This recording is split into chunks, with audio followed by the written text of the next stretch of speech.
Welcome back, everybody, to the Micro Vlogcast. This is Season 9. I'm with Vicky Scott and Matt Van Sweden from the Foresight team.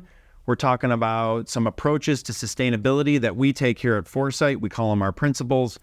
And the one that we're talking about this episode is interdisciplinary. We think an interdisciplinary approach to sustainability is the best approach. And Matt has a good customer success story related to that. So Matt, take it away. Yeah, so we were just asked to help a consultant or contractor or subcontractor that's working on a large building in the east side of the state that's pursuing certification. And they were just having a hard time providing the documents they need to do to submit their shop drawings, right? They're basically like building a thing and they're installing it in a building.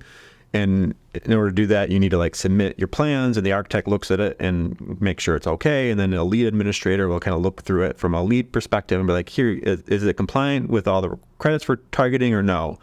And so this particular sub just hadn't had a whole lot of lead experience, that they were just wanting to do the great work, but they didn't have the time or interest in trying to learn all the nuances with the lead rating system. Lead requires some products to have specific certifications or labels, and it can be really confusing because there's a ton of them, and there's versions and there's different standards within those, right? There's lots of different flavors within all these different product level certifications. A lot of architects just throw not generic, but specific product certification requirements in their specifications, and then kind of rely on the subs and the manufacturers to be like, here's a product that's aligned with your specification. But the reality is there's a lot of people that don't want to really understand what those are and how applicable or not they are to the products they're specifying. Building certifications and product certifications are different. They're similar but different. Yeah. It's a bad assumption to think if you know about one, you know about the other. Right, and they're kind of they build off each other, right? So the A&D community is specifying these products with these certifications. That's being a signal in the manufacturing space to like, oh, to bid on this work, we need to have these certifications. So it's like driving demand in the manufacturing space for these transparency labels.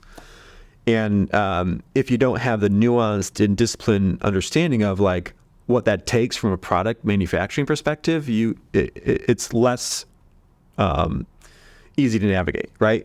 And so our team, having experience in helping products or manufacturers achieve their product level certifications, helps us be able to articulate a strategy for like a contractor. Be like, yeah, this is great. And we have databases, and we just have insights into how to do that more efficiently, right? And so our learning in the product certification space is informing our work in the building certification space, and vice versa.